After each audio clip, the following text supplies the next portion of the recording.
ਹਾਂਜੀ ਦੋਸਤੋ, ਮੈਂ ਰਾਣਾ ਪਰਮਜੋਤ ਤੇ ਆਪਾਂ ਗੱਲਬਾਤ ਕਰਾਂਗੇ ਇਹ ਜਿਹੜਾ ਮੋਦੀ ਸਰਕਾਰ ਨੇ 3 ਆਰਡੀਨੈਂਸਸ ਜਿਹੜੇ ਸੀਗੇ ਅਨਾਉਂਸ ਕੀਤੇ ਸੀਗੇ ਖੇਤੀਬਾੜੀ ਦੇ ਬਾਰੇ ਰਿਲੇਟਡ ਟੂ ਐਗਰੀਕਲਚਰ ਕਮੋਡਿਟੀਜ਼ ਯਾਨੀ ਖੇਤੀਬਾੜੀ ਨਾਲ ਰਿਲੇਟਡ ਜਿਹੜੀਆਂ ਖਾਸ ਕਰਕੇ ਯਾਨੀ ਖੇਤੀਬਾੜੀਆਂ ਨੇ ਬਹੁਤੀਆਂ ਇਹਦੇ ਵਿੱਚ ਜਿਹੜੇ ਆਈਟਮਸ ਨੇ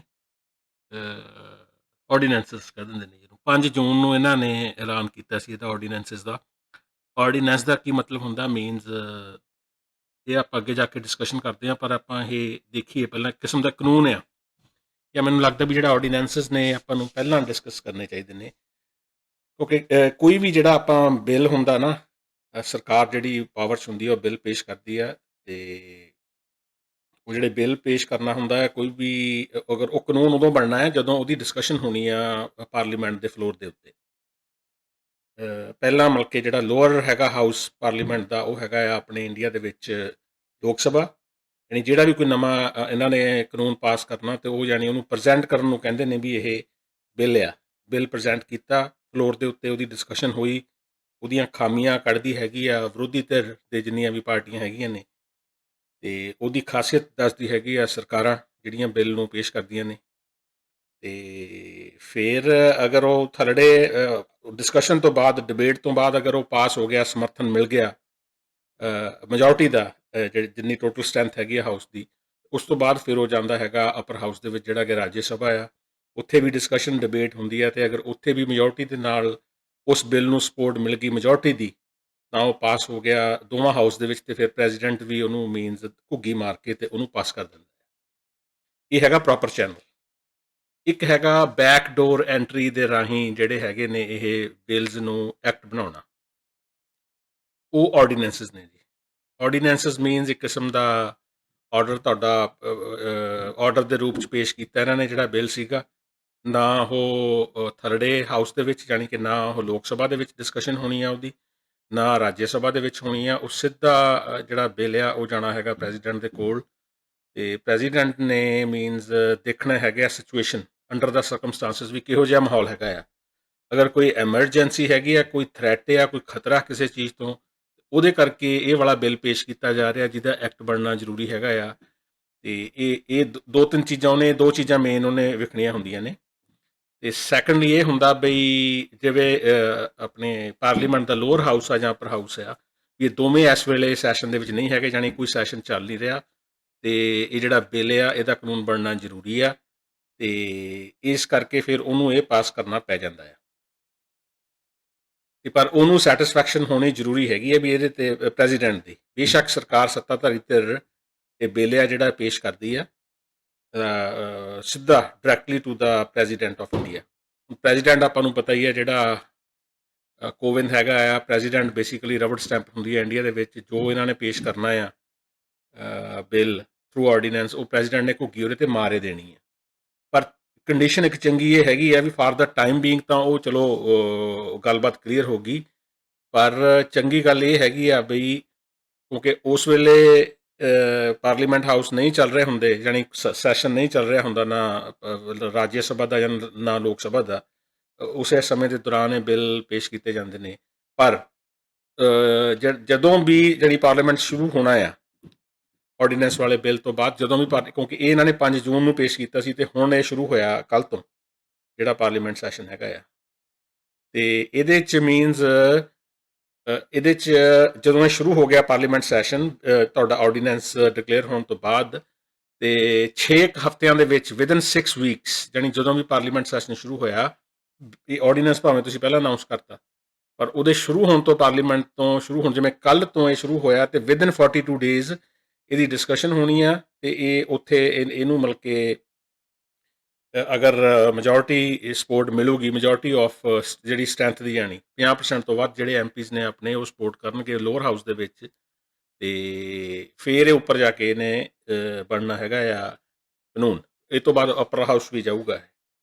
ਇਹ ਤਾਂ ਚਲੋ ਜਿੰਨੀ ਕੁ ਮੇਰੀ ਅੰਡਰਸਟੈਂਡਿੰਗ ਆ ਮੈਂ ਤੁਹਾਨੂੰ ਦੱਸਤੀ, ਪਰ ਮੇਨ ਮੇਰਾ ਟੌਪਿਕ ਇਹ ਹੈਗਾ ਵੀ ਜਿਹੜਾ ਅਸੈਂਸ਼ੀਅਲ ਕੋਮੋਡਿਟੀ ਐਕਟ ਆ, ਜਿਹੜਾ ਜਾਣੀ ਬਿੱਲ ਆ, ਮੀਨਸ ਹਲੇ ਐਕਟ ਬਣਨਾ ਆ, ਅਤੇ ਇਹਦੀ ਐਡੀ ਕਿਹੜੀ ਐਮਰਜੈਂਸੀ ਆ ਗਈ ਮੋਦੀ ਸਰਕਾਰ ਨੂੰ ਡਿਊਰਿੰਗ ਕੋਵਿਡ ਦਾ ਸੀਜ਼ਨ ਚੱਲ ਰਿਹਾ ਆ। ਜੂਨ ਦੇ ਵਿੱਚ ਸਾਰੀ ਦੁਨੀਆ 'ਚ ਟੌਪ 'ਤੇ ਸੀ ਜੀ ਕੋਵਿਡ, ਅਪ੍ਰੈਲ, ਮਈ, ਜੂਨ, ਅਤੇ ਹੁਣ ਸਤੰਬਰ ਚੱਲ ਰਹੀ ਆ।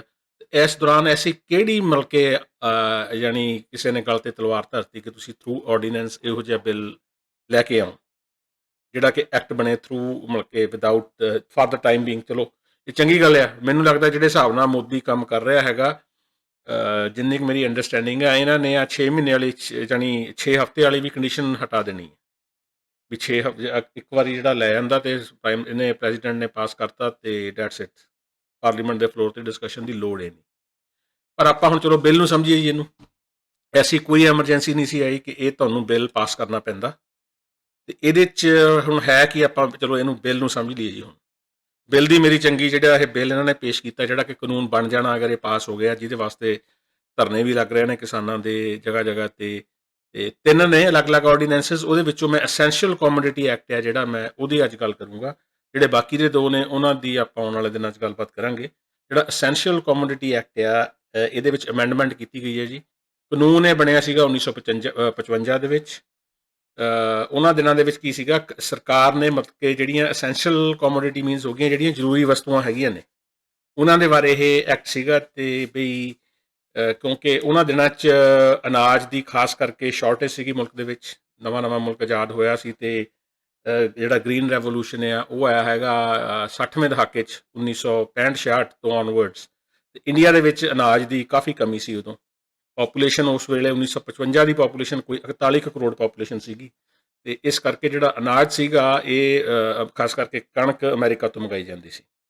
ਦਾਲਾਂ, ਕਣਕ, ਚੌਲ, ਤੇਲ, ਇਹ ਸਾਰਾ ਸਮਾਨ ਜ਼ਿਆਦਾਤਰ ਇੰਪੋਰਟ ਹੁੰਦਾ ਸੀ।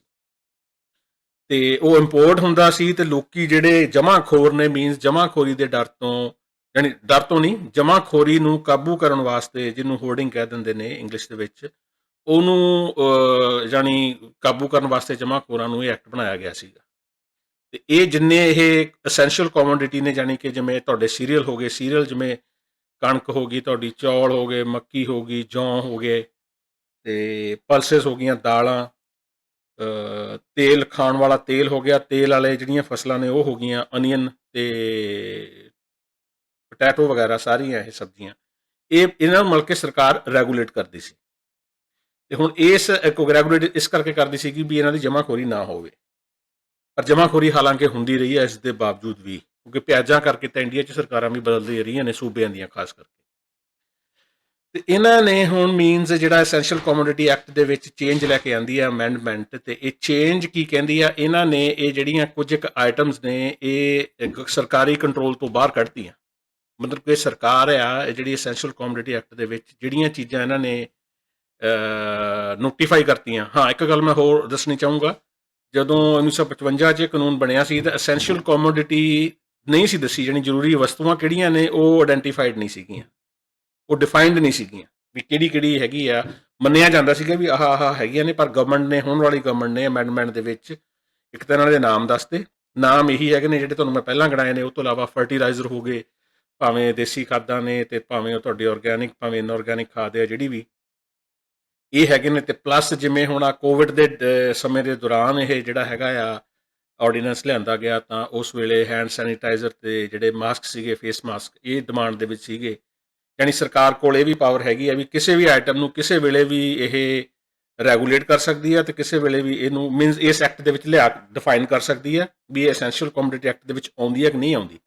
ਐਸੈਂਸ਼ੀਅਲ ਕਮੋਡਿਟੀ ਐਕਟ ਦੇ ਵਿੱਚ ਦਾ ਮਤਲਬ ਜਾਣੀ ਉਲਟ ਹੈਗਾ ਕਿਸਮ ਦਾ, ਅਗਰ ਇਹਨੂੰ ਆਪਾਂ ਸਮਝੀਏ ਵੀ ਇਸ ਐਕਟ ਦੇ ਵਿੱਚ ਜਿਹੜੀ ਇਹਨੇ ਤਬਦੀਲੀ ਕੀਤੀ ਹੈ ਮੋਦੀ ਸਰਕਾਰ ਨੇ, ਉਹਨੇ ਮਤਲਬ ਕਿ ਇਹ ਜਿਹੜੀਆਂ ਆਈਟਮਾਂ ਇਹਦੇ 'ਚ ਲਿਸਟ ਹੋ ਗਈਆਂ, ਉਹਦਾ ਸਰਕਾਰ ਦਾ ਉਹਨਾਂ ਆਈਟਮਾਂ ਦੇ ਉੱਤੇ ਕੰਟਰੋਲ ਖਤਮ ਹੋ ਗਿਆ। ਮੀਨਸ ਕਣਕ ਦਾ ਰੇਟ, ਚੌਲਾਂ ਦਾ, ਪਲਸਿਸ ਜਾਣੀ ਦਾਲਾਂ, ਪਲਸਿਸ ਹੋ ਗਈਆਂ, ਕੁਕਿੰਗ ਆਇਲ ਹੋ ਗਿਆ ਤੁਹਾਡਾ, ਪੈਟਰੋਲ, ਡੀਜ਼ਲ, ਸਾਰਾ ਕੁਝ ਇਹ। ਤੇ ਇਹਦੇ 'ਚ ਮੀਨਸ ਸਰਕਾਰ ਦਾ ਕੰਟਰੋਲ ਹੁਣ ਖਤਮ ਹੋ ਗਿਆ। ਕਿਸੇ ਵੀ ਚੀਜ਼ ਨੂੰ ਸਰਕਾਰ ਇਹਦੇ 'ਚ ਐਡ ਕਰ ਸਕਦੀ ਹੈ। ਐਡ ਕਰਨ ਦਾ ਮਤਲਬ ਵੀ ਉਹਦੇ ਵਿੱਚੋਂ ਕੋਈ ਵੀ ਐਸੈਂਸ਼ੀਅਲ ਕਮੋਡਿਟੀ ਅਗਰ ਜਿਹੜੀ ਐਡ ਕਰਤੀ ਇਸ ਐਕਟ ਦੇ ਵਿੱਚ, ਤਾਂ ਉਹਦਾ ਸਰਕਾਰੀ ਕੰਟਰੋਲ ਖਤਮ ਹੋ ਗਿਆ। ਜਾਣੀ ਇਹ ਸਮਝਣਾ ਜ਼ਰੂਰੀ ਹੈ। ਤੇ ਜਿਹੜੀਆਂ ਇਹਨਾਂ ਦੇ ਵਿੱਚ ਆਈਟਮਾਂ ਨਹੀਂ ਹੈਗੀਆਂ ਉਹਦੇ ਉੱਤੇ ਸਰਕਾਰੀ ਕੰਟਰੋਲ ਫਿਰ ਵੀ ਹੈਗਾ ਹੈ। ਸਰਕਾਰੀ ਕੰਟਰੋਲ ਇਨ ਦਾ ਸੈਂਸ ਵੀ ਅਗਰ ਇਹਨਾਂ ਦਾ ਭਾਅ ਘਟਦਾ ਵੱਧਦਾ ਜਿਹੜਾ ਹੈਗਾ ਆ, ਸਰਕਾਰ ਨੇ ਕੁਝ ਨਹੀਂ ਕਰਨਾ ਤੇ ਇਹਨਾਂ ਦੇ ਉੱਤੇ, ਅਨਲੈਸ ਕਿ ਜਿੰਨਾ ਮਰਜ਼ੀ ਇਹਨਾਂ ਦਾ ਪ੍ਰਾਈਸ ਘਟੇ ਵਧੇ। ਜਿਹੜੀਆਂ ਐਸੈਂਸ਼ੀਅਲ ਕਮੋਡਿਟੀ ਐਕਟ ਮੋਦੀ ਵਾਲਾ ਜਿਹੜਾ ਹੈਗਾ ਆ, ਜਿਵੇਂ ਆਪਾਂ ਪਿਆਜ਼ਾਂ ਦੀ ਗੱਲ ਕਰ ਲਈਏ, ਪਿਆਜ਼ਾਂ ਦਾ ਭਾਅ ਜਿਹੜਾ ਹੈਗਾ ਪਿਆਜ਼ ਦਾ, ਤੇ ਮੈਂ ਐਗਜ਼ਾਮਪਲ ਲੈ ਕੇ ਚੱਲ ਰਿਹਾ, ਇਹਦਾ ਜਿੰਨਾ ਮਰਜ਼ੀ ਭਾਅ ਘਟ ਜਾਵੇ ਵੱਧ ਜਾਵੇ, ਤੇ ਸਰਕਾਰ ਨੇ ਕਦੋਂ ਜਾਗਣਾ ਆ? 3-4 ਕੰਡੀਸ਼ਨਸ ਇਹਨਾਂ ਨੇ ਮਤਲਬ ਕਿ ਦੱਸੀਆਂ ਹੈਗੀਆਂ ਨੇ, ਜਿਵੇਂ ਕਿ ਵਾਰ ਲੱਗ ਜਾਵੇ ਇੰਡੀਆ ਦੀ, ਅਕਾਲ ਪੈ ਜਾਵੇ, ਜਾਣੀ ਕਿ ਅਨਾਜ ਦੀ ਪ੍ਰੋਡਕਸ਼ਨ ਆ ਜਿਹੜੀ ਉਹ ਪ੍ਰਭਾਵਿਤ ਹੋਈ ਹੈ ਵੀ ਅਕਾਲ ਪੈਣ ਕਰਕੇ, ਕੋਈ ਨੈਚੁਰਲ ਡਿਜ਼ਾਸਟਰ ਕਲੈਮਿਟੀ ਹੋ ਗਈ, ਤੇ ਇਸ ਤੋਂ ਇਲਾਵਾ ਕਿਸੇ ਵੀ ਕਾਰਨ ਕਰਕੇ ਜਿਹੜਾ ਹੈਗਾ ਇਹਨਾਂ ਦਾ ਜਮਾਖੋਰੀ ਕਹਿ ਲਈਏ ਆਪਾਂ, ਕੁਝ ਵੀ ਕਹਿ ਲਈਏ, ਜਿਹਦੇ ਕਰਕੇ ਅਚਾਨਕ ਇਹਨਾਂ ਦਾ ਜਿਹੜਾ ਹੈਗਾ, ਜਿਹੜੀਆਂ ਐਸੈਂਸ਼ੀਅਲ ਕਮੋਡਿਟੀ ਐਕਟ ਦੇ ਵਿੱਚ ਇਹਨਾਂ ਚੀਜ਼ਾਂ ਦਾ ਅਗਰ ਭਾਅ ਵਾਜੂਗਾ ਆਲ ਆਫ ਏ ਸਡਨ, ਜਿਵੇਂ ਪਿਆਜ਼ ਅੱਜ ਦੀ ਰੇਟ 'ਚ 35-40 ਰੁਪਏ ਕਿਲੋ ਵਿਕ ਰਹੇ ਨੇ, ਤੇ ਇਹ ਅਚਾਨਕ 100 ਰੁਪਏ ਕਿਲੋ ਵਿਕਣ ਲੱਗ ਗਏ, ਤੇ ਸਰਕਾਰ ਨੇ ਉਦੋਂ ਜਾਗਣਾ ਆ, ਉਦੋਂ ਇਹਨਾਂ ਨੂੰ ਰੈਗੂਲੇਟ ਕਰਨਾ ਆ। ਅਦਰਵਾਈਜ਼ ਜਿੰਨਾ ਮਰਜ਼ੀ ਇਹਦਾ ਰੇਟ ਵਿਕੀ ਜਾਣ, ਜਿੰਨੀਆਂ ਆਈਟਮਸ ਇਹਦੇ ਵਿੱਚ ਹੈਗੀਆਂ ਨੇ। ਹੁਣ ਇਹਦੇ 'ਚ ਜਿਹੜਾ ਮੇਰੀ ਜਿੰਨੀ ਇੱਕ ਸਟੱਡੀ ਹੈਗੀ ਆ, ਇਹਦੇ ਵਿੱਚ ਇਹ ਸਰਕਾਰ ਅੱਛਾ ਇਹਨੂੰ ਹਟਾਉਣ ਦਾ ਕੀ ਕਾਰਨ ਦੱਸ ਰਹੀ ਹੈ ਸਰਕਾਰ, ਬਈ ਹੁਣ ਇੰਡੀਆ ਦੇ ਕੋਲ ਅਨਾਜ ਕਾਫੀ ਜ਼ਿਆਦਾ ਹੋ ਗਿਆ। ਉਸ ਵੇਲੇ 1950-60ਵੇਂ ਦਹਾਕੇ ਦੇ ਵਿੱਚ ਅਨਾਜ ਦੀ ਸੀਗੀ ਕਮੀ, ਜਮਾਖੋਰੀ ਨੂੰ ਮਤਲਬ ਕਿ ਨੱਥ ਪਾਉਣ ਵਾਸਤੇ ਕਾਨੂੰਨ ਲਿਆਂਦਾ ਗਿਆ ਸੀਗਾ, ਤੇ ਹੁਣ ਕਿਉਂਕਿ ਅਨਾਜ ਵਾਧੂ ਹੈਗਾ ਆ, ਤੇ ਇਸ ਕਰਕੇ ਇਸ ਐਕਟ ਦੀ ਲੋੜ ਨਹੀਂ ਹੈਗੀ, ਤੇ ਇਸ ਐਕਟ ਦੇ ਵਿੱਚ ਆਹ ਚੀਜ਼ਾਂ ਇਹਨਾਂ ਨੇ ਬਾਹਰ ਕੱਢਤੀਆਂ, ਜਿਹੜੀਆਂ ਵੀ ਇਹਦੇ 'ਚ ਨੋਟੀਫਾਈ ਕੀਤੀਆਂ ਨੇ ਇਹਨਾਂ ਨੇ ਚੀਜ਼ਾਂ। ਤੇ ਉਹ 'ਚ ਦੱਸਦੇ ਕੀ ਨੇ ਵੀ ਅਗਰ ਫੂਡ ਪ੍ਰੋਸੈਸਿੰਗ ਨੂੰ ਤੁਸੀਂ ਹੁਲਾਰਾ ਦੇਣਾ ਆ ਇੰਡੀਆ ਦੇ ਵਿੱਚ, ਤੇ ਇਸ ਕਰਕੇ ਤੁਹਾਨੂੰ ਵੀ ਉਹ ਜਮਾਖੋਰੀ, ਹੁਣ ਫੂਡ ਪ੍ਰੋਸੈਸਰ ਆ ਜਿਹੜਾ, ਉਹਨੂੰ ਤਾਂ ਆਪਣਾ ਜਿਵੇਂ ਕਿ ਟਮਾਟਰਾਂ ਦੀ ਫਿਰ ਆਪਾਂ ਇੱਥੇ ਗੱਲ ਕਰ ਲਈਏ, ਟਮਾਟਰਾਂ ਨੂੰ ਅਗਰ ਪ੍ਰੋਸੈਸ ਕਰਕੇ ਆਪਾਂ ਟਮਾਟੋ ਪੇਸਟ ਬਣਾਉਂਦੇ ਆ, ਕੈਚਅਪ ਵਗੈਰਾ ਬਣਦੀ ਆ, ਬਈ ਉਹ ਜਿਹੜਾ ਮੈਨੂਫੈਕਚਰ ਹੈਗਾ ਆ, ਫੂਡ ਪ੍ਰੋਸੈਸਰ ਹੈਗਾ ਆ, ਵੀ ਉਹਨੂੰ ਤਾਂ ਜਮਾਖੋਰੀ ਕਰਨੀ, ਉਹਨੂੰ ਜਮ੍ਹਾਂ ਕਰਨੀ ਪੈਣੀ ਹੈ ਚੀਜ਼। ਤੇ ਇਸ ਕਰਕੇ ਵੀ ਉਹ ਇਸ ਜਿਹੜੇ ਹੈ, ਕਿਉਂਕਿ ਇਹ ਚੀਜ਼ਾਂ ਆਈਟਮਸ ਆ ਜਾਂਦੀਆਂ ਹੈਗੀਆਂ ਨੇ ਹੁਣ ਤੱਕ ਦੇ ਕਾਨੂੰਨ ਦੇ ਮੁਤਾਬਕ, ਜਾਣੀ ਇਸ ਚੇਂਜ ਤੋਂ ਪਹਿਲਾਂ ਜਮਾਖੋਰੀ ਵਾਲਾ ਵੀ ਇਹਦੇ 'ਚ ਫਿਰ ਫੂਡ ਪ੍ਰੋਸੈਸਰ, ਜਾਣੀ ਜਿਹੜਾ ਹੈਗਾ ਆ, ਜਿਹੜੀ ਵੀ ਇੰਡਸਟਰੀ ਲਾਉਣਾ ਚਾਹੁੰਦਾ ਵੀ ਮੈਂ ਫੂਡ ਪ੍ਰੋਸੈਸਿੰਗ ਕਰਨੀ ਆ, ਪੋਟੈਟੋ ਆ ਗਏ ਇਹਦੇ ਵਿੱਚ ਵੀ ਮੈਂ ਚਿਪਸ ਬਣਾਉਣੇ ਨੇ, ਕਿਉਂਕਿ ਫੂਡ ਪ੍ਰੋਸੈਸਰ ਨੂੰ ਤਾਂ ਲਗਾਤਾਰ ਸਪਲਾਈ ਚਾਹੀਦੀ ਹੈ ਟਮਾਟਰਾਂ ਦੀ ਵੀ, ਜਾਂ ਜੋ ਵੀ ਉਹਨੇ ਪ੍ਰੋਸੈਸ ਕਰਨਾ ਆ, ਜਾਂ ਚਿਪਸ ਬਣਾਉਣੇ ਨੇ ਉਹਨੇ ਆਲੂਆਂ ਤੋਂ, ਤੇ ਆਲੂਆਂ ਦਾ ਸਟਾਕ ਉਹਦੇ ਕੋਲ ਪਿਆ ਰਹਿਣਾ ਚਾਹੀਦਾ ਹੈ, ਤੇ ਲਗਾਤਾਰ ਸਪਲਾਈ ਹੁੰਦੀ ਰਹਿਣੀ ਚਾਹੀਦੀ ਹੈ। ਹੁਣ ਇਹਦੇ 'ਚ ਜਾਣੀ ਗਵਰਨਮੈਂਟ ਨੇ ਇਹਦੀ ਸਪਲਾਈ ਦੇ ਉੱਤੇ, ਇਹਦੇ ਪ੍ਰੋਡਕਸ਼ਨ ਦੇ ਉੱਤੇ ਆਪਣਾ ਕੰਟਰੋਲ, ਇਹਦਾ ਡਿਸਟਰੀਬਿਊਸ਼ਨ ਦੇ ਉੱਤੇ ਕੰਟਰੋਲ ਖਤਮ ਹੋ ਗਿਆ, ਜਾਣੀ ਜਮਾਖੋਰ ਜਿੰਨਾ ਮਰਜ਼ੀ ਜਮ੍ਹਾਂ ਕਰਨ, ਠੀਕ ਹੈ ਜੀ। ਤੇ ਸਰਕਾਰ ਨੇ ਜਾਗਣਾ ਕਦੋਂ ਆ, ਜਿਹੜਾ ਇੰਪੋਰਟੈਂਟ ਪੁਆਇੰਟ ਹੈਗਾ ਆ।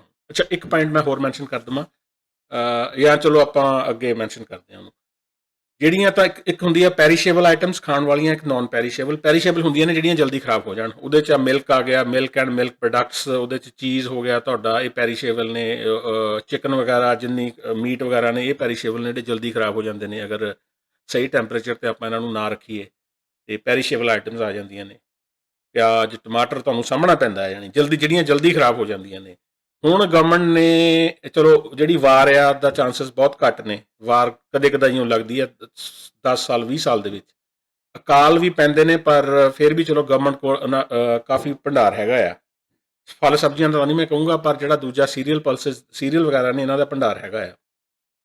ਮੇਨ ਆ ਜਾਂਦੀ ਹੈ ਐਕਸਟਰਾ ਆਰਡੀਨਰੀ ਪ੍ਰਾਈਸ ਰਾਈਜ਼, ਜਿੱਥੇ ਸਰਕਾਰ ਨੇ ਜਾਗਣਾ ਆ ਹੁਣ, ਵੀ ਇੱਕਦਮ ਅਚਾਨਕ ਬਹੁਤ ਜ਼ਿਆਦਾ ਇਹਨਾਂ ਦੇ ਭਾਅ ਦੇ ਵਿੱਚ, ਰਿਟੇਲ ਦੇ ਭਾਅ ਦੀ ਮੈਂ ਗੱਲ ਕਰਦਾ ਹਾਂ, ਵੀ ਇਹਨਾਂ ਆਈਟਮਸ ਦਾ ਭਾਅ ਰਿਟੇਲ ਦੇ ਵਿੱਚ ਇੱਕੋ ਦਮ ਵੱਧ ਗਿਆ।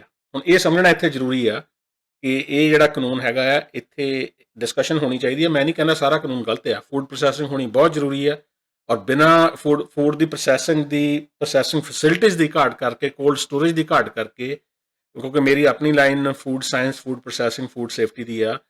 ਕਿਸੇ ਵੇਲੇ ਮੈਂ ਪੜ੍ਹਿਆ ਸੀ ਇੰਡੀਆ 'ਚ ਕਿਸੇ ਨਿਊਜ਼ਪੇਪਰ 'ਚ, ਅੱਜ ਤੋਂ 20 ਸਾਲ ਪਹਿਲਾਂ, ਬਈ ਲਗਭਗ 40% ਜਿਹੜਾ ਇੰਡੀਆ ਦੇ ਹੈਗੀ ਆ ਐਗਰੀਕਲਚਰ ਤੇ ਖਾਣ ਵਾਲੀਆਂ ਆਈਟਮਸ, ਉਹ ਕੋਲਡ ਸਟੋਰੇਜ ਦੀ ਕਮੀ ਹੋਣ ਕਰਕੇ ਤੇ ਉਹ ਖਰਾਬ ਹੋ ਜਾਂਦੀਆਂ ਨੇ, ਜਿਹੜੀਆਂ ਪੈਰੀਸ਼ੇਬਲਸ ਨੇ। ਉਹ 'ਚ ਦੁੱਧ ਤੁਹਾਡਾ, ਪਨੀਰ ਹੋ ਗਿਆ ਤੁਹਾਡਾ, ਦਹੀਂ ਹੋ ਗਿਆ ਤੁਹਾਡੇ, ਪਿਆਜ਼, ਜਿੰਨੀਆਂ ਸਬਜ਼ੀਆਂ ਹੈਗੀਆਂ ਨੇ, ਯਾਨੀ ਕੋਲਡ ਸਟੋਰੇਜ ਫੈਸਿਲਿਟੀ ਚਾਹੀਦੀ ਹੈ। ਤੇ ਅਗਰ ਕਿਵੇਂ ਨਾ ਕਿਵੇਂ ਅਸੀਂ ਜਿਹੜਾ ਅਨਾਜ ਆ ਇੰਡੀਆ ਦੇ ਵਿੱਚ, ਸੌਰੀ ਜਿਹੜੀਆਂ ਪੈਰੀਸ਼ੇਬਲ ਆਈਟਮਸ, ਅਨਾਜ ਨਹੀਂ ਮੈਂ ਕਹੂੰਗਾ, ਅਗਰ ਉਹਨਾਂ ਦੀ ਅਸੀਂ ਕੋਲਡ ਚੇਨ ਮੇਨਟੇਨ ਕਰ ਲਈ, ਬਣਾ ਲਈ, ਪਹਿਲਾਂ ਇੰਟਰੋਡਿਊਸ ਕੀਤੀ, ਤੇ ਉਹਨੂੰ ਮੇਨਟੇਨ ਅਗਰ ਕਰ ਲੈਂਦੇ ਹਾਂ ਕੋਲਡ ਚੇਨ, ਤਾਂ ਸਾਡੀ ਇਹ ਜਿਹੜਾ ਖਰਾਬ ਹੋਣ ਦੀ ਤਾਦਾਦ ਹੈਗੀ ਆ, ਅਗਰ 40 ਤੋਂ 20% ਵੀ ਲੈ ਆਏ, ਤਾਂ ਖਾਣ ਪੀਣ ਦੀ ਜਿਹੜੀ ਮਹਿੰਗਾਈ ਆ ਫੂਡ ਆਈਟਮਸ ਦੀ, ਇਹ ਘਟ ਜੂਗੀ, ਅਗਰ ਇਹਦੀ ਖਰਾਬੀ ਹੋਣ ਤੋਂ ਆਪਾਂ ਬਚਾ ਲਈਏ, ਇਹਨੂੰ ਖਰਾਬ ਹੋਣ ਤੋਂ। ਤੇ ਇਹਦੇ ਵਾਸਤੇ ਕੋਲਡ ਸਟੋਰ ਆਉਣੇ ਵੀ ਜ਼ਰੂਰੀ ਨੇ, ਪਰ ਉਹਦੀ ਆੜ ਦੇ ਵਿੱਚ ਜਿਹੜਾ ਮੈਨੂੰ ਇੱਥੇ ਲੱਗ ਰਿਹਾ ਨਾ, ਵੀ ਇਹ ਜਿਹੜਾ ਜਮਾਖੋਰਾਂ ਦੇ ਵਾਸਤੇ ਇੱਕ ਬਹੁਤ ਸੌਖਾ ਤਰੀਕਾ ਹੋ ਗਿਆ ਇਹ। ਖਾਮ ਖਾਈ ਮੀਨਸ ਇਹਨਾਂ ਦੇ ਜਿਹੜੇ ਪਿਆਜ਼ਾਂ ਦੀ ਮੈਂ ਗੱਲ ਕਰਾਂ, ਜਾਂ ਟਮਾਟਰਾਂ ਦੀ, ਜਾਂ ਅਨੀਅਨ ਦੀ, ਟਮਾਟਰਾਂ ਦੀ। ਹੁਣ ਹੋਣਾ ਕੀ ਹੈ, ਜਿਹੜਾ ਤੁਹਾਨੂੰ ਕਾਨੂੰਨ ਕੀ ਕਹਿੰਦਾ ਆ, ਫਰਜ਼ ਕਰੋ ਪਿਆਜ਼ ਇਸ ਵੇਲੇ 30-35 ਰੁਪਏ ਵਿਕਦਾ, 40 ਰੁਪਏ ਕਿਲੋ ਪਿਆਜ਼ ਵਿਕ ਰਿਹਾ ਮੰਨੋ ਪੰਜਾਬ ਦੇ ਵਿੱਚ ਜਾਂ ਦਿੱਲੀ ਆਜ਼ਾਦ ਮਾਰਕੀਟ ਦੇ ਵਿੱਚ, ਤੇ ਉਹ ਪਿਆਜ਼ ਵੱਧਦਾ ਵੱਧਦਾ ਵੱਧਦਾ 100 ਰੁਪਏ ਕਿਲੋ ਹੋ ਗਿਆ ਤੇ ਹਾਹਾਕਾਰ ਮਚ ਗਈ।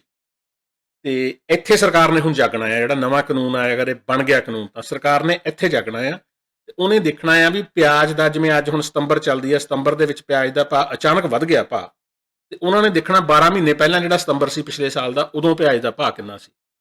ਜੇਕਰ ਉਦੋਂ ਪਿਆਜ਼ ਦਾ ਭਾਅ ਸੀਗਾ ਆਪਣੇ 50 ਰੁਪਏ ਤੇ ਅੱਜ ਹੋ ਗਿਆ 80 ਰੁਪਏ, ਤਾਂ ਸਰਕਾਰ ਨੇ ਕੁਝ ਨਹੀਂ ਕਰਨਾ। ਠੀਕ ਹੈ ਜੀ। ਜਾਂ ਸਰਕਾਰ ਨੇ ਇੱਕ ਹੋਰ ਫੈਕਟਰ ਲਾਇਆ, ਉਹਨਾਂ ਨੇ ਇੱਕ ਇਹਦੇ ਨਾਲ ਹੋਰ ਪੈਰਾਮੀਟਰ ਜੋੜਿਆ ਕਿ ਪਿਛਲੇ 5 ਸਾਲ ਦਾ ਐਵਰੇਜ ਪ੍ਰਾਈਸ ਦੇਖਣਾ ਹੈ, ਯਾਨੀ 50 ਸਾਲਾਂ ਦੇ ਵਿੱਚ ਉਹੀ ਮਹੀਨੇ ਦਾ ਜਿਹੜਾ ਐਵਰੇਜ ਪ੍ਰਾਈਸ ਹੈਗਾ ਪਿਆਜ਼ ਦਾ, ਯਾਨੀ ਇਹ ਮੈਨੂੰ ਸਮਝ ਨਹੀਂ ਆਈ, 1 ਸਾਲ ਪਿੱਛੇ ਜਾਣਾ ਕਾਫੀ ਹੁੰਦਾ ਹੈ।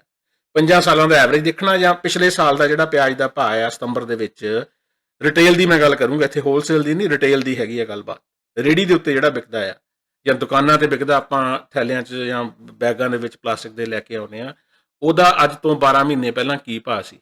ਅਗਰ ਅੱਜ ਅਚਾਨਕ 80 ਰੁਪਏ ਹੋ ਗਿਆ ਤੇ ਅੱਜ ਤੋਂ 12 ਮਹੀਨੇ ਪਹਿਲਾਂ 50 ਰੁਪਏ ਸੀਗਾ, ਤੇ ਸਰਕਾਰ ਨੇ ਕੁਝ ਨਹੀਂ ਕਰਨਾ। ਠੀਕ ਹੈ ਜੀ। ਅਗਰ 12 ਮਹੀਨੇ ਅੱਜ 80 ਹੋ ਗਿਆ, ਅਗਰ 12 ਮਹੀਨੇ ਪਹਿਲਾਂ 40 ਸੀਗਾ, ਠੀਕ ਹੈ ਜੀ, ਫੇਰ ਸਰਕਾਰ ਨੇ ਜਾਗਣਾ ਆ, ਕਿਉਂਕਿ ਅਗਰ ਦੁੱਗਣਾ ਹੋ ਜਾਊਗਾ ਨਾ ਪਿਛਲੇ ਸਾਲ ਨਾਲੋਂ, ਪਿਛਲੇ ਸਾਲ ਅਗਰ ਪਿਆਜ਼ 40 ਰੁਪਏ ਵਿਕਦਾ ਸੀ, ਅੱਜ 80 ਹੋ ਗਿਆ ਤੇ ਸਰਕਾਰ ਨੇ ਕੁਝ ਨਹੀਂ ਕਰਨਾ। ਅੱਜ 75 ਹੋ ਗਿਆ, ਸਰਕਾਰ ਨੇ ਨਹੀਂ, 80 ਤੇ ਆ ਕੇ ਸਰਕਾਰ ਨੇ ਜਾਗਣਾ। ਸੌਰੀ, ਜਿਹੜਾ ਟ੍ਰਿਗਰਿੰਗ ਪੁਆਇੰਟ ਹੈ, ਮੈਂ ਐਗਜ਼ਾਮਪਲ ਦੇ ਰਿਹਾ, ਐਸੈਂਸ਼ੀਅਲ ਕਮੋਡਿਟੀ ਦੇ ਵਿੱਚ ਇਹ ਸਾਰੀਆਂ ਤੇ ਇਹ ਫਾਰਮੂਲਾ ਇਹਨਾਂ ਨੇ ਲਾਇਆ ਹੈ ਕਿ ਅਗਰ 80 ਹੋ ਗਿਆ ਤੇ ਪਿਛਲੇ ਸਾਲ ਸਤੰਬਰ 'ਚ ਸੀਗਾ 40, ਤੇ ਫੇਰ ਸਰਕਾਰ ਉੱਠੂਗੀ, ਜਮਾਖੋਰਾਂ ਨੂੰ ਦੇਖੂਗੀ ਵੀ ਕੀ ਕਾਰਨ ਹੈਗਾ, ਕਿਹਦੇ ਕਰਕੇ ਇਹ ਮਹਿੰਗੇ ਹੋ ਗਏ। ਅਗਰ 80 ਨਾ ਹੋ ਕੇ ਇੱਕ ਘੱਟ 80 ਵੀ ਰਹਿ ਗਿਆ, 75 ਲਾ ਲਓ ਤੁਸੀਂ, ਤਾਂ ਵੀ ਸਰਕਾਰ ਸੁੱਤੀ ਪਈ ਹੈ, ਕਿਉਂਕਿ ਡਬਲ ਹੋਣਾ ਜ਼ਰੂਰੀ ਹੈ। ਇਹਦੇ 'ਚ ਮਤਲਬ ਇਹ ਹੋ ਗਿਆ ਕਿ ਜਮਾਖੋਰ ਨੇ ਜਿਹੜੇ, ਉਹਨਾਂ ਨੂੰ ਇੱਕ ਬਹੁਤ ਵਧੀਆ ਟੂਲ ਮਿਲ ਗਿਆ ਕਿ ਵੀ ਸਰਕਾਰ ਨੇ ਕਦੋਂ ਜਾਗਣਾ ਆ। ਸਰਕਾਰ ਨੇ ਜਾਗਣਾ ਵੀ ਪਿਆਜ਼ ਭਾਵੇਂ ਉਹ ਆਰਾਮ ਨਾਲ ਰਿਟੇਲ ਦੇ ਵਿੱਚ 35-40 ਰੁਪਏ ਵੇਚ ਸਕਦੇ ਨੇ, ਪਰ ਉਹ ਬਿਨਾਂ ਕਿਸੇ ਲੋੜ ਤੋਂ ਮੁਨਾਫਾ ਆਪਣਾ ਵਧਾਉਣ ਵਾਸਤੇ ਉਹ 40 ਤੋਂ 50 ਕਰਤਾ, 60 ਕਰਤਾ, 70 ਕਰਤਾ, ਬਿਨਾਂ ਕਿਸੇ ਕਾਰਨ ਦੇ ਉਹ ਪ੍ਰਾਈਸ ਵਧਾ ਦੇਣਗੇ ਤੇ ਸਰਕਾਰ ਨੇ ਕੁਝ ਨਹੀਂ ਕਰਨਾ, ਕਿਉਂਕਿ ਪਿਛਲੇ ਸਾਲ ਐਵਰੇਜ 40 ਸੀਗੀ ਸਤੰਬਰ ਦੀ, ਤੇ 80 ਤੇ ਸਰਕਾਰ ਨੇ ਜਾਗਣਾ ਤੇ ਤੁਸੀਂ 75 ਰੁਪਏ ਵੇਚੀ ਜਾਓ। ਠੀਕ ਹੈ ਜੀ। ਇਸੇ ਤਰ੍ਹਾਂ ਹਰੇਕ ਮਹੀਨੇ ਦੀ ਉਹ ਜਿਹੜੀ ਉਹਦਾ ਵੇਚਣ ਦਾ ਪ੍ਰਾਈਸ ਆ, ਪਿਛਲੇ ਸਾਲ ਦੇ ਹਿਸਾਬ ਨਾਲ ਤੁਸੀਂ ਵਧਾ ਕੇ ਵੇਚੀ ਜਾਓ, ਕਿਉਂਕਿ ਸਰਕਾਰ ਨੇ ਕੋਈ ਛਾਪਾ ਨਹੀਂ ਮਾਰਨਾ। ਖਾਮ ਖਾਈ ਤੁਸੀਂ ਉਹਦਾ ਪ੍ਰਾਈਸ ਵਧਾ ਦਿਓ, ਹਾਲਾਂਕਿ ਭਾਵੇਂ ਕੋਈ ਲੋੜ ਨਾ ਹੋਵੇ। ਮੈਂ ਮੰਨਦਾ ਕਦੀ ਕਦਾਈ ਮੀਨਸ ਘੱਟ ਪ੍ਰੋਡਕਸ਼ਨ ਹੋਣ ਕਰਕੇ ਫਸਲ ਖਰਾਬ ਹੋ ਗਈ, ਕਿਸਾਨਾਂ ਨੇ ਫਸਲ ਘੱਟ ਬੀਜੀ, ਤਾਂ ਉਹਦੇ ਕਰਕੇ ਮੀਨਸ ਡਿਮਾਂਡ ਨੂੰ ਮੀਟ ਕਰਨਾ ਔਖਾ ਹੋ ਜਾਂਦਾ ਆ, ਮੀਨਸ ਸਪਲਾਈ ਘੱਟ ਜਾਂਦੀ ਹੈ। ਪਰ ਇੱਥੇ ਮੀਨਸ ਭਾਵੇਂ ਸਪਲਾਈ ਪੂਰੀ ਹੋਵੇ, ਫਸਲ ਪੂਰੀ ਹੋਈ ਹੋਵੇ, ਪਰ ਇਹ ਜਿਹੜਾ ਵਪਾਰੀ ਤਬਕਾ ਆ ਮੁਨਾਫਾਖੋਰ ਸ਼ੁਰੂ ਤੋਂ ਹੀ ਹੈਗਾ ਆ, ਤੇ ਇਹਦੇ 'ਚ ਇਹਨਾਂ ਨੇ ਆਪਣੀ ਮਨੋਪਲੀ ਕਰਕੇ, ਆਪਸੀ ਰਜਾਮੰਦੀ ਕਰਕੇ, ਤੇ ਸਰਕਾਰ ਨੇ ਉਹਨਾਂ ਨੂੰ ਸਿੱਧੀ ਖੁੱਲ੍ਹ ਦੇਤੀ ਵੀ ਜਿਵੇਂ ਮਰਜ਼ੀ ਮਹਿੰਗਾ ਕਰ ਦਿਓ, ਤੁਸੀਂ ਦੁੱਗਣੀ ਨਾ ਹੋਵੇ ਬਸ ਪਿਛਲੇ ਸਾਲ ਨਾਲੋਂ। ਯਾਨੀ ਇਹ ਸਾਲ ਦਾ ਐਵਰੇਜ ਪ੍ਰਾਈਸ ਸਤੰਬਰ ਦਾ ਤੁਸੀਂ 70 ਰੁਪਏ ਕਰ ਦਿਓ, 60 ਕਰ ਦਿਓ। ਠੀਕ ਹੈ ਜੀ। ਇਹ ਸਾਲ ਦਾ ਤੁਸੀਂ ਐਵਰੇਜ 60 ਕਰਤਾ ਸਤੰਬਰ ਦਾ, ਅਗਲੇ ਸਾਲ ਦੇ ਲਾ ਜਾਓ ਹੁਣ 2021 ਦੇ ਵਿੱਚ। 2021 ਦੇ ਵਿੱਚ ਪਿਆਜ਼ 100 ਰੁਪਏ ਹੋ ਗਿਆ, ਫਰਜ਼ ਕਰੋ ਇੰਨਾ ਮਹਿੰਗਾ ਹੋ ਗਿਆ ਆਲ ਆਫ ਏ ਸਡਨ, 50 ਰੁਪਏ ਵਿਕਦਾ ਵਿਕਦਾ 100 ਰੁਪਏ ਵਿਕਣ ਲੱਗ ਗਿਆ। ਪਰ ਕਿਉਂਕਿ ਇਹ ਸਾਲ ਦਾ ਐਵਰੇਜ ਪ੍ਰਾਈਸ ਸਤੰਬਰ ਦਾ 60 ਕਰਤਾ ਜਾਂ 70 ਕਰਤਾ, ਜਿਹੜੇ ਹਿਸਾਬ ਨਾਲ ਮੈਂ ਐਕਸਪਲੇਨ ਕੀਤਾ ਆ, ਤੇ ਸਰਕਾਰ ਨੇ ਕਿੱਥੇ ਜਾਗਣਾ ਹੈ ਜਾ ਕੇ, ਅਗਰ ਐਵਰੇਜ ਇਹ ਸਾਲ ਦਾ 60 ਹੋ ਗਿਆ ਸਤੰਬਰ ਦਾ, ਤੇ ਅਗਲੇ ਸਾਲ ਅਗਰ 120 ਤੋਂ ਪਿਆਜ਼ ਵੱਧ ਵਿਕੂਗਾ, 120 ਤੋਂ ਉੱਤੇ ਵਿਕੂਗਾ ਪ੍ਰਤੀ ਕਿਲੋ, ਤੇ ਫਿਰ ਸਰਕਾਰ ਨੇ ਜਾਗਣਾ ਹੈ। ਮੀਨਸ ਇਹ ਜਿਹੜਾ ਰਿਟੇਲਰ ਵਾਲਾ ਕੰਮ ਹੈਗਾ ਆ, ਇਹ ਜਿਹੜਾ ਦੇਖੋ ਪਿਆਜ਼ ਦੀ ਪ੍ਰੋਸੈਸਿੰਗ ਬਹੁਤ ਘੱਟ ਹੈ ਇੰਡੀਆ ਦੇ ਵਿੱਚ, ਹਾਲਾਂਕਿ being a food scientist, food processing expert, ਜਿਹੜਾ ਪਿਆਜ਼ ਆ ਇਹਨੂੰ ਜਦੋਂ ਮਾਰਕੀਟ ਦੇ ਵਿੱਚ ਜਦੋਂ ਸੀਜ਼ਨ ਹੁੰਦਾ ਆ ਉਦੋਂ ਬਹੁਤ ਜ਼ਿਆਦਾ ਹੁੰਦਾ, ਸਾਂਭਿਆ ਨਹੀਂ ਜਾਂਦਾ, ਜ਼ਿਮੀਂਦਾਰ ਵਿਚਾਰਾ ਰੁਲਦਾ ਆ ਇਹਨੂੰ ਪੈਦਾ ਕਰਨ ਵਾਲਾ, ਤੇ ਉਸ ਵੇਲੇ ਹੋਣਾ ਇਹ ਚਾਹੀਦਾ ਆ ਕਿ ਕਿਉਂਕਿ ਪੈਰੀਸ਼ੇਬਲ ਆਈਟਮ ਆ, ਪਿਆਜ਼ ਤੁਹਾਨੂੰ ਕੋਲਡ ਸਟੋਰ 'ਚ ਰੱਖਣਾ ਪੈਣਾ, ਨਹੀਂ ਉਹ ਪੁੰਗਰ ਜਿਹਾ ਜਾਂਦਾ, ਭੂਕਾਂ ਨਿਕਲੇ ਹੁੰਦੀਆਂ ਨੇ, ਤੇ ਇਹਨੂੰ ਮਤਲਬ ਕਿ ਫਰੀ ਆਪਾਂ ਫਰਾਈ ਕਰ ਸਕਦੇ ਹਾਂ ਪਿਆਜ਼ ਨੂੰ ਫਰਾਈ ਕਰ ਲਓ। ਅਸੀਂ ਵੀ ਇੱਥੇ ਕਈ ਵਾਰੀ ਯੂਜ਼ ਕਰਦੇ ਹਾਂ ਫਰਾਈਡ ਅਨੀਅਨ ਜਿਹੜਾ ਹੈਗਾ ਆ, ਉਹਦੇ 'ਚ ਉਹਦੀ ਸ਼ੈਲਫ ਲਾਈਫ ਵੱਧ ਜਾਂਦੀ ਹੈ ਪਿਆਜ਼ ਦੀ। ਟਮਾਟਰਾਂ ਦਾ ਸੀਜ਼ਨ ਹੁੰਦਾ ਆ, ਗਲਾਟਾ ਆ ਜਾਂਦਾ ਮਾਰਕੀਟ ਦੇ ਵਿੱਚ, ਅਪ੍ਰੈਲ ਮਈ ਦੀ ਗੱਲ ਹੁੰਦੀ ਹੈ ਮੇਰਾ ਖਿਆਲ, ਉਦੋਂ ਟਮਾਟਰ ਵਾਧੂ ਹੁੰਦੇ ਨੇ, ਤੇ ਸੀਜ਼ਨ 'ਚ ਫਿਰ ਆਫ ਸੀਜ਼ਨ ਮਹਿੰਗੇ ਵਿਕਦੇ ਨੇ। ਟਮਾਟੋ ਪੇਸਟ ਉਹਨੂੰ ਕਨਵਰਟ ਕਰਕੇ ਉਹਨੂੰ ਵਰਤਿਆ ਜਾ ਸਕਦਾ ਹੈ ਥਰੂ ਆਊਟ ਦਾ ਈਅਰ। ਹੋਰ ਜਿਹੜੀਆਂ ਸਬਜ਼ੀਆਂ ਨੇ ਇਹਨਾਂ ਨੂੰ ਵੀ ਐ ਪ੍ਰੋਸੈਸਿੰਗ ਇਹਨਾਂ ਦੀ ਹੋਣੀ ਚਾਹੀਦੀ ਆ, ਪਰ ਆਹ ਜਿਹੜਾ ਹੈ ਨਾ ਸਿਸਟਮ, ਜਿਹੜੇ ਕਿਉਂਕਿ ਰੇਹੜੀ ਤੇ ਸਮਾਨ ਪ੍ਰੋਸੈਸਿੰਗ ਘੱਟ ਆ ਇੰਡੀਆ ਦੇ ਵਿੱਚ, ਬਹੁਤ ਘੱਟ ਆ ਫੂਡ ਪ੍ਰੋਸੈਸਿੰਗ, ਜਿੰਨਾ ਅਨਾਜ ਪੈਦਾ ਹੁੰਦਾ ਆ, ਜਾਂ ਆਈਟਮ ਕਹਿ ਲਈਏ ਆਪਾਂ, ਆ ਜਿਹੜਾ ਪਿਆਜ਼, ਅਨੀਅਨ, ਪੋਟੈਟੋ ਤੇ ਟੋਮੈਟੋ, ਜਾਂ ਜਿਹੜੀ ਤੁਹਾਡੀਆਂ ਫਰੋਜ਼ਨ ਹੋਰ ਵੈਜੀਟੇਬਲਸ ਹੁੰਦੀਆਂ ਨੇ, ਬਹੁਤ ਘੱਟ ਆ। ਪਰ ਇਹ ਜਿਹੜਾ ਰਿਟੇਲ ਕਰਨ ਵਾਲਿਆਂ ਨੂੰ ਮੌਜਾਂ ਲਾਤੀਆਂ ਜੀ ਇਹਨਾਂ ਨੇ ਇਹਦੇ 'ਚ। ਤੇ ਇਸ ਪੁਆਇੰਟ ਦੇ ਉੱਤੇ ਡਿਸਕਸ਼ਨ ਹੋਣੀ ਚਾਹੀਦੀ ਹੈ ਵੀ ਸਿਰਫ ਜਿਹੜਾ ਇਹ ਹੈਗਾ ਆ ਸਟਾਕ ਕਰਨ ਦਾ ਜਿਹੜਾ ਹੈਗਾ ਆ ਰਾਈਟ, ਉਹ ਸਿਰਫ ਤੇ ਸਿਰਫ ਫੂਡ ਪ੍ਰੋਸੈਸਰ ਨੂੰ ਮਿਲਣਾ ਚਾਹੀਦਾ ਹੈ। ਅਗਰ ਤੁਸੀਂ ਫੂਡ ਪ੍ਰੋਸੈਸਰ ਨਹੀਂ ਹੈਗੇ, ਤੁਸੀਂ ਸਟਾਕ ਨਹੀਂ ਕਰ ਸਕਦੇ। ਇੱਥੇ ਸਾਰਿਆਂ ਵਾਸਤੇ ਇਹ ਖੁੱਲ੍ਹ ਦਿੱਤੀ ਹੋਈ ਹੈ ਇਹਨਾਂ ਨੇ, ਰਿਟੇਲ ਵਾਲਿਆਂ ਨੂੰ। ਤੇ ਇਹ ਮੇਰਾ ਕੰਸਰਨ ਆ, ਤੇ ਇਹਦੇ ਤੇ ਡਿਸਕਸ਼ਨ ਹੋਣੀ ਚਾਹੀਦੀ ਆ। ਜ਼ਿਆਦਾਤਰ ਜਿਹੜੇ ਪੰਜਾਬ ਦੇ ਮੈਂ ਆਰਟੀਕਲ ਪੜ੍ਹੇ ਹੈਗੇ ਨੇ ਐਕਸਪਰਟਸ ਦੇ, ਇਹਨਾਂ 3 ਐਕਟਸ ਦੇ ਬਾਰੇ, 2 ਐਕਟ ਹੋਰ ਨੇ ਜੀ ਮੰਡੀਆਂ ਦੇ ਬਾਰੇ ਆ, ਉਹਦੇ ਬਾਰੇ ਵੀ ਆਪਾਂ ਗੱਲਬਾਤ ਕਰਾਂਗੇ। ਤੇ ਉਹ ਇਹਦੀ ਖਿਲਾਫਤ ਕਰ ਰਹੇ ਨੇ, ਅਦਰ ਦੈਨ ਸਰਦਾਰਾ ਸਿੰਘ ਜੌਹਲ, ਉਹਨਾਂ ਨੇ ਇਹਦੇ ਹੱਕ ਦੇ ਵਿੱਚ ਬੋਲੇ ਨੇ। ਪਰ ਆਹ ਵਾਲਾ ਜਿਹੜਾ ਪੁਆਇੰਟ ਹੈਗਾ ਆ, ਇਹਨੂੰ ਕੰਸੀਡਰ ਕਰਨਾ ਮੇਰੇ ਹਿਸਾਬ ਨਾਲ ਬਹੁਤ ਜ਼ਿਆਦਾ ਜ਼ਰੂਰੀ ਆ। ਜਿਹੜੀ ਇਹ ਖੁੱਲ੍ਹ ਹੋਣੀ ਚਾਹੀਦੀ ਆ, ਇਹ ਸਿਰਫ ਤੇ ਸਿਰਫ ਫੂਡ ਪ੍ਰੋਸੈਸਿੰਗ ਨੂੰ, ਜਿਹਨੇ ਪਿਆਜ਼ ਦੀ ਤਾਂ ਵੈਸੇ ਪ੍ਰੋਸੈਸਿੰਗ ਹੈ ਹੀ ਨਹੀਂ। ਪਿਆਜ਼ ਦਾ ਪਾਊਡਰ ਵੀ ਬਣਦਾ ਵੈਸੇ, ਇੱਥੇ ਅਸੀਂ ਯੂਜ਼ ਕਰਦੇ ਹਾਂ ਅਨੀਅਨ ਪਾਊਡਰ। ਪਰ ਅਨੀਅਨ ਪਾਊਡਰ ਮੈਨੂੰ ਨਹੀਂ ਲੱਗਦਾ ਇੰਡੀਆ ਦੇ ਵਿੱਚ ਵੱਡੇ ਹੀ ਹੋਟਲਾਂ 'ਚ ਭਾਵੇਂ ਯੂਜ਼ ਹੁੰਦਾ ਹੋਵੇ, ਪੀਜ਼ਾ ਵਗੈਰਾ ਦੇ ਵਿੱਚ ਜਾਂ ਕੋਈ ਡਰੈਸਿੰਗ, ਪਰ ਅਦਰਵਾਈਜ਼ ਸਿਰਫ ਪਿਆਜ਼ ਨੂੰ ਤੁਸੀਂ ਪ੍ਰੋਸੈਸਿੰਗ ਇਹਦੀ ਹੈਗੀ ਇਹਨੂੰ ਫਰਾਈ ਕਰਨਾ ਜੀ, ਪਿਆਜ਼ ਨੂੰ। ਤੇ ਬਾਕੀ ਜਿਹੜੀ ਹੈਗੀਆਂ ਨੇ ਇਹ ਗੱਲਾਂ ਬਾਤਾਂ ਨੇ। ਹਾਂ, ਇੱਕ ਮੈਂ ਚੀਜ਼ ਹੋਰ ਐਡ ਕਰਦੇ ਹਾਂ, ਜਿਹੜੀਆਂ ਤਾਂ ਪੈਰੀਸ਼ੇਬਲਸ ਆਈਟਮਸ ਨੇ ਉਹਨਾਂ ਦਾ ਭਾਅ ਯਾਨੀ ਹੈਗਾ 100% ਅਗਰ ਵੱਧ ਗਿਆ ਪਿਛਲੇ ਸਾਲ ਨਾਲੋਂ। ਜਿਹੜੀਆਂ ਨਾਨ ਪੈਰੀਸ਼ੇਬਲ ਨੇ ਉਹਦੇ 'ਚ ਤੁਹਾਡੀਆਂ ਆ ਗਈਆਂ ਜਿਵੇਂ ਕਣਕ ਹੋ ਗਈ, ਚੌਲ ਹੋ ਗਈਆਂ, ਦਾਲਾਂ ਹੋ ਗਈਆਂ, ਤੇ ਇਹਨਾਂ ਦਾ ਹੈਗਾ 50% ਭਾਅ ਦੇ ਵਿੱਚ। ਯਾਨੀ ਅਗਰ ਪਿਛਲੇ ਜਿਵੇਂ ਕਣਕ ਆ, ਕਣਕ ਹੁਣ ਆਟਾ ਲਾ ਲਈਏ ਆਪਾਂ, ਆਟਾ ਵਿਕ ਰਿਹਾ 30 ਰੁਪਏ ਕਿਲੋ, ਆਮ ਵਿਕ ਰਿਹਾ, ਮੈਂ ਮੰਨ ਕੇ ਚੱਲਦਾ ਪੰਜਾਬ 'ਚ 30 ਰੁਪਏ ਕਿਲੋ ਆਟਾ ਵਿਕਦਾ ਹੋਊਗਾ, 25 ਤੋਂ 30। ਅਗਰ 30 ਤੋਂ ਆਟਾ ਵਿਕਣ ਲੱਗ ਗਿਆ 50, ਤੇ ਪਿਛਲੇ 30 ਤੋਂ 40 ਹੋ ਗਿਆ, ਫਰਜ਼ ਕਰੋ 33% ਵੱਧ ਗਿਆ, ਯਾਨੀ 50% ਤੱਕ ਵੱਧ ਸਕਦਾ ਇਹ ਪਿਛਲੇ ਸਾਲ ਦੇ ਹਿਸਾਬ ਨਾਲ। ਅਗਰ ਪਿਛਲੇ ਸਾਲ 45 ਰੁਪਏ ਵਿਕ ਰਿਹਾ ਸੀਗਾ ਨਾ, ਯਾਨੀ ਆਟਾ ਕਿੱਥੋਂ ਟ੍ਰਿਗਰ ਹੋਣਾ ਹੈ, ਯਾਨੀ ਮੇਰੇ ਜਿਹੜਾ ਕਹਿਣ ਦਾ ਭਾਵ ਹੈ, ਮੈਨੂੰ ਐਗਜ਼ਾਮਪਲ ਇਹਦੀ ਸੈੱਟ ਨਹੀਂ ਹੋ ਰਹੀ ਮੇਰੇ ਕੋਲੋਂ, ਵੀ ਜਿਹੜਾ ਪੈਰੀਸ਼ੇਬਲ ਯਾਨੀ ਛੇਤੀ ਖਰਾਬ ਹੋਣ ਵਾਲੀਆਂ ਚੀਜ਼ਾਂ, ਨਾਨ ਪੈਰੀਸ਼ੇਬਲ ਜਿਵੇਂ ਕਣਕ, ਚੌਲ ਤੇ ਦਾਲਾਂ, ਜਿਹੜੀਆਂ ਇਹ ਆਈਟਮਸ ਨੇ, ਇਹਨਾਂ ਦਾ 50% ਆ। ਅਗਰ 50 ਭਾਅ ਯਾਨੀ ਡੂਢਾ ਹੋ ਗਿਆ, ਤੇ ਫਿਰ ਸਰਕਾਰ ਨੇ ਜਾਗਣਾ ਪਿਛਲੇ ਸਾਲ ਨਾਲ। ਪਰ ਇਹ ਕਣਕ ਚੌਲ ਦੀ ਤਾਂ ਮੈਨੂੰ ਲੱਗਦਾ ਨਹੀਂ ਕਦੇ ਕਮੀ ਹੁੰਦੀ ਹੈਗੀ ਆ, ਯਾਨੀ ਵਾਧੂ ਸਟਾਕ ਪਿਆ ਇੰਡੀਆ ਕੋਲ। ਗੱਲ ਹੈਗੀ ਆ ਪੈਰੀਸ਼ੇਬਲ ਆਈਟਮਸ ਦੀ, ਉਹਦੇ 'ਚ ਮੀਟ ਵਗੈਰਾ ਵੀ ਆ ਜਾਂਦਾ ਆ, ਉਹਦੇ 'ਚ ਮਿਲਕ ਦੇ ਪ੍ਰੋਡਕਟਸ ਵੀ ਆ ਜਾਂਦੇ ਨੇ, ਹਾਲਾਂਕਿ ਇਹਦੇ 'ਚ ਪਾਏ ਨਹੀਂ ਉਹਨਾਂ ਨੇ। ਕੋਲਡ ਚੇਨ ਦੀ ਸਾਨੂੰ ਲੋੜ ਵੀ ਹੈਗੀ ਆ ਬਹੁਤ ਜ਼ਿਆਦਾ, ਪਰ ਉਹ ਕੋਲਡ ਚੇਨ ਨੂੰ, ਫੂਡ ਪ੍ਰੋਸੈਸਿੰਗ ਨੂੰ ਬੜਾਵਾ ਦੇਣ ਦੇ ਚੱਕਰ 'ਚ, ਕਿਉਂਕਿ ਪ੍ਰੋਸੈਸਿੰਗ ਬਹੁਤ ਘੱਟ ਆ food commodities the, fruits and vegetables the, milk ਦੀ, ਤੇ ਰਿਟੇਲਿੰਗ ਐਜ਼ ਏ ਰਾਹ ਜ਼ਿਆਦਾ ਇਹ ਵਿਕਦਾ ਹੈਗਾ, ਤੇ ਉਹਦੇ ਵਿੱਚ ਇਹ ਰਿਟੇਲਰ ਨੇ ਇਹਦਾ ਬਹੁਤ ਫਾਇਦਾ ਚੁੱਕਣਾ ਜੀ, ਹੋਲਸੇਲਰ ਨੇ ਵੀ, ਰਿਟੇਲਰ ਨੇ ਵੀ। ਓਕੇ ਦੋਸਤੋ, ਬਹੁਤ ਬਹੁਤ ਧੰਨਵਾਦ ਵੀਡੀਓ ਦੇਖਣ ਦਾ। ਖੈਰ ਆਡੀਓ ਹੈਗੀ ਆ, ਅਗਰ ਚੰਗੀ ਲੱਗੀ ਤਾਂ ਜ਼ਰੂਰ ਅੱਗੇ ਸ਼ੇਅਰ ਕਰ ਦਿਓ, ਤੇ ਆਪਾਂ ਜਲਦ ਜਿਹੜਾ ਦੂਸਰੇ 2 ਬਿੱਲ ਹੋਰ ਹੈਗੇ ਨੇ ਉਹਨਾਂ ਦੇ ਉੱਤੇ ਵੀ ਡਿਸਕਸ਼ਨ ਕਰਾਂਗੇ ਆਉਣ ਵਾਲੇ ਦਿਨਾਂ ਦੇ ਵਿੱਚ।